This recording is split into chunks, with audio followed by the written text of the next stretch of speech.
Hi friends, welcome back to Nagas Kitchen. இன்னைக்கு நம்ம Nagas Kitchenல chilli bread ரெசிபி போட்டிருக்கேங்க. chilli bread நார்மலா நம்ம பண்ணும்போது ரொம்ப குழஞ்ச மாதிரி ஆயிடும். இன்னைக்கு இந்த ரெசிபி குழையாம ஒண்ணோட ஒண்ணு ஒட்டாம ரொம்ப டேஸ்டா எப்படி செய்யறது அப்படின்றத இந்த வீடியோல நம்ம இப்ப பார்க்கலாம்.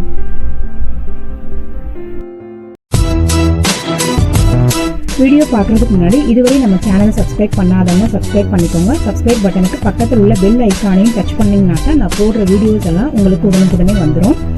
இப்போ நம்ம இந்த வீடியோ பார்க்கலாம்.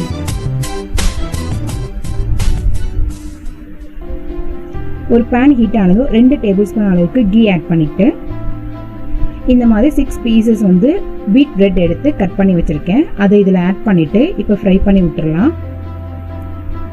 இந்த மாதிரி நீங்கள் பேன்லேயும் பிரெட் பீசஸை ஃப்ரை பண்ணலாம். அப்படி இல்லைன்னா தோசை தவா கொஞ்சம் பெருசாக வச்சுருந்தீங்கன்னா அதில் போட்டு கூட நீங்கள் ஃப்ரை பண்ணி எடுத்துக்கலாம். வீட் பிரெட்டை தான் யூஸ் பண்ணணும் அப்படின்றது இல்லை, ஒயிட் பிரெட்டில் கூட நீங்கள் பண்ணலாம்.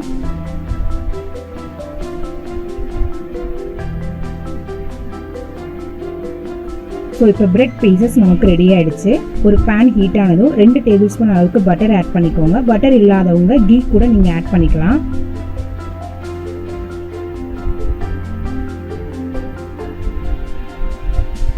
பட்டர் மெல்ட் ஆனதும் ஒரு வெங்காயம், அரை கொடை மிளகா, இது ரெண்டையும் இதோட இப்போ ஆட் பண்ணிவிட்டு ஒரு 2 மினிட்ஸ் நல்லா வதக்கி விட்டுடலாம். உங்களுக்கு பிடிக்கும்னா இதோட நீங்கள் கேபேஜஸ் கூட நீங்கள் ஆட் பண்ணிக்கலாம். சில்லி பிரெட்டுக்கு நார்மலாக பார்த்தீங்கன்னா வெஜிடபிள்ஸ் ரொம்ப குக் ஆகணுன்றது கிடையாது, அதனால இது ஒரு ஹாஃப் குக் ஆனால் போதும்.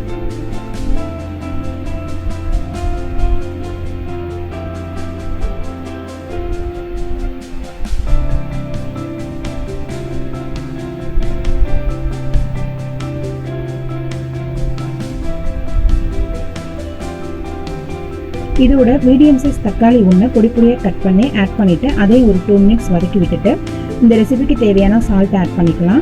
இப்போ இதில் பாவ்பாஜி மசாலா சேர்க்க போகிறேன். பாவ்பாஜி மசாலா இல்லாதவங்க சில்லி பவுடரும் கரம் மசாலா பவுடரும் நீங்கள் யூஸ் பண்ணிக்கலாம். இதோட 2 டேபிள் ஸ்பூன் அளவுக்கு பாவ்பாஜி மசாலா ஆட் பண்ணிவிட்டு 1/2 டேபிள் ஸ்பூன் அளவுக்கு சீரகத்தூள் இதோட ஆட் பண்ணிக்கலாம். இதையும் நல்லா மிக்ஸ் பண்ணி ஒரு 2 மினிட்ஸ்க்கு சிம்மில் விட்டுடலாம். இப்போ இதோட tomato ketchup 3 tablespoon add பண்ணிக்கலாம். ஹோம்மேட் டொமேட்டோ கெச்சப் எப்படி ரெடி பண்ணுறதுன்ற லிங்க்கு கீழே டிஸ்கிரிப்ஷன் பாக்ஸில் இருக்குது. இதோட 1/2 tablespoon soya sauce add பண்ணிவிட்டு நல்லா மிக்ஸ் பண்ணி விட்டுட்டு ஒரு 2 மினிட்ஸ் சிம்மில் போட்டுடலாம். ஸோ 2 மினிட்ஸ் கழிச்சு லெமன் ஜூஸ் இதோட ஆட் பண்ணிக்கலாம். ஆட் பண்ணி நல்லா மிக்ஸ் பண்ணிவிடணும். இதோட இப்போ கொஞ்சம் மல்லி இலை ஆட் பண்ணிக்கலாம். அவ்வளோதான், நமக்கு மசாலா ரெடி ஆகிடுச்சு. இப்போ இதோட ப்ரெட்டை போட்டு நல்லா மிக்ஸ் பண்ணி விட்டுறணும். இப்போ மிக்ஸ் பண்ணலே உங்களுக்கு தெரியும் பாருங்கள், ப்ரெட்டு ஒன்றோட ஒன்று ஒட்டவே இல்லை, கொலையும் இல்லை, ப்ரெட் பீசஸ் பாதியாக உடையவும் இல்லை.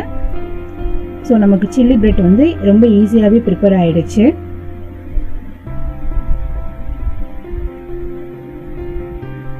ஸோ இந்த மாதிரி லாக்டவுன் நேரத்தில் நமக்கு பிரெட் இருந்தால் போதும், இந்த மாதிரி ஒரு பிரேக்ஃபாஸ்ட்டோ இல்லை ஒரு டின்னரோ ரெடி பண்ணி கூட நம்ம சாப்பிட்றலாம் ஈஸியாக. இன்றைக்கி இந்த வீடியோ உங்களுக்கு பிடிச்சிருக்குன்னு நான் நினைக்கிறேன். வீடியோ பிடிச்சிருந்தா லைக் பண்ணுங்கள், உங்கள் ஃப்ரெண்ட்ஸோட ஷேர் பண்ணிக்கோங்க. தேங்க்யூ.